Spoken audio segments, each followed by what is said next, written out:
This is someone who is normally a high-functioning executive. This is not the typical face of addiction. He's not a street junkie, but he is. Anybody can be. And I never expected this to be my life. I really didn't. And I understand what that was like. I understand that scary feeling when your child walks out the door and you don't know if they're coming home. Or your child leaves and does not come home for a couple of days and you maybe don't know where they are. You know, I understand that. I understand that overwhelming fear that you have because of where and what could be happening. We didn't realize he was doing like heroin or anything for a while. So it is a disease. It's something they have to live with the rest of their life. It's a fight they have to deal with. It's not going to go away. There's no light at the end of that tunnel. It's always going to be there. For me, when I started this journey back in 2010, when I found out that my daughter was an addict, I didn't know where to go for help. I didn't know what I was going to do. I was blindsided by the fact that my daughter was suffering from substance use disorder, and I didn't know what to do. We started seeing a counselor, a family counselor, and she advised us that this brand new group had just started in the Lehigh Valley, and it was going to be for parents and caretakers of those that were suffering from this disease. And I thought, I need help, and I don't know what to do, so I better get myself there. And my husband and I came, and that was in 2011 when it started, and it's 2017, and now I facilitate that group. I'm Susan Krieg. I'm a graduate of Lafayette class of '84. I'm an emergency physician here in the Lehigh Valley. Some of the drugs that are out there now were originally drugs that were only given in a hospital environment. You know, major surgery, major accident, cancer, end of life. These were the way the drugs were given. Now, you go to the doctor and you have a little pain very easily.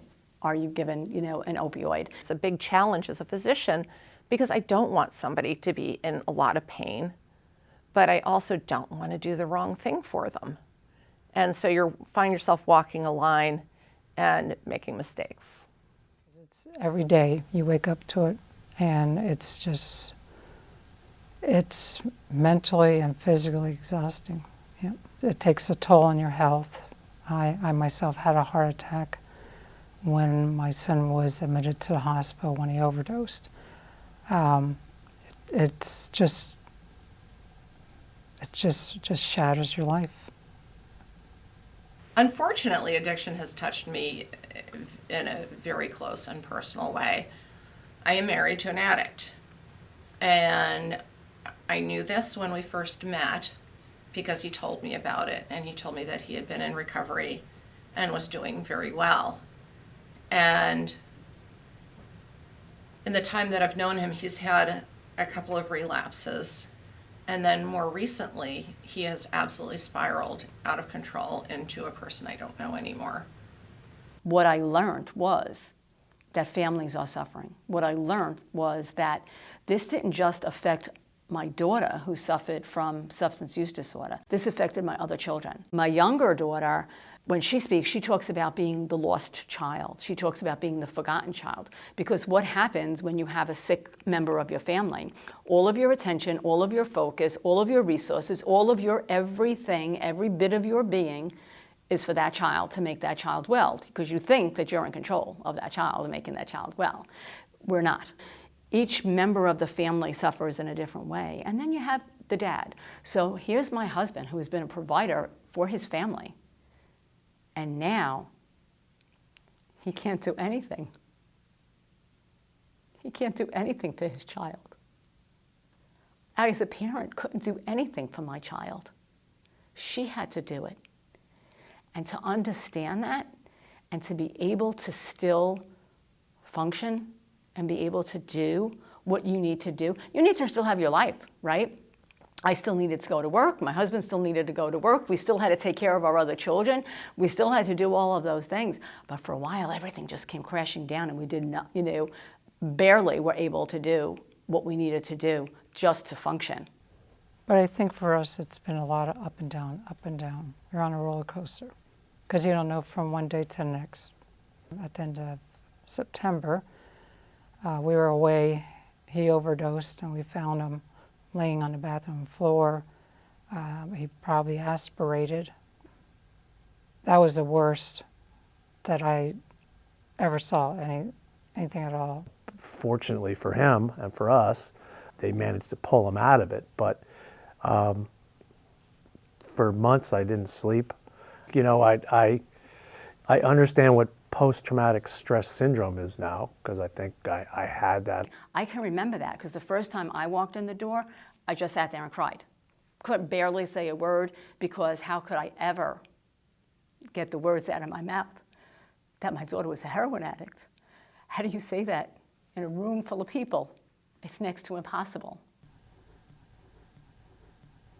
You know, I think back on when he was 2 years old, and it's like, how did this happen? How did he end up becoming like this? Then you ask yourself, what did you do wrong? You know, what did I do wrong? And it's like you're just searching for an answer. When I speak to a parent and they can tell me and share with me some really personal stuff that they can't do with somebody else, that lets me know that I'm doing the right thing. A lot of parents ask me, if your daughter is doing so well, why are you here? You know, I'm here to give you hope. I'm here to let you know in your darkest days that there's hope. And that's what allows me to come week after week and do this, and why I can do it. And some weeks it's really tough. You know, we've had deaths in our family, in our groups. In the course of the 6 years that I've been coming to the group, we lost 19 children. 19 children in 6 years, just in our group, just in the parent group that comes here. Since this has happened, I look at the world as gray. That's my outlook, because I'm living it with my son, and I worry what will happen to him when we're not here any longer. I just see gray. Yeah. And this is the thing, is addiction is unfathomable to the non-addict. It's an obsession, and it is held above virtually everything else in your life. And until you can somehow break that cycle and get past it, and I honestly don't know what the best way is to do that, there's nothing that I can do, and there's nothing that anybody else can do, except refuse to enable. And that's what I'm doing. I'm filing for divorce. I don't want to go through with it. If he gets help, I would take him back in a heartbeat. I love him, but I can't live on the roller coaster anymore. I got to get off the ride. It's making me sick. When all else goes sideways, we at least have each other to hang on to, and we're going to have arguments, and we're going to have disagreements, and we're going to have days where we're not real nice to each other because of this. This lights that fuse. But nonetheless, we're going to get through it. You have to be okay with those other people involved in your life. The most important thing is being able to speak out. To be able to speak out and to be honest about it is the most freeing feeling that you can have.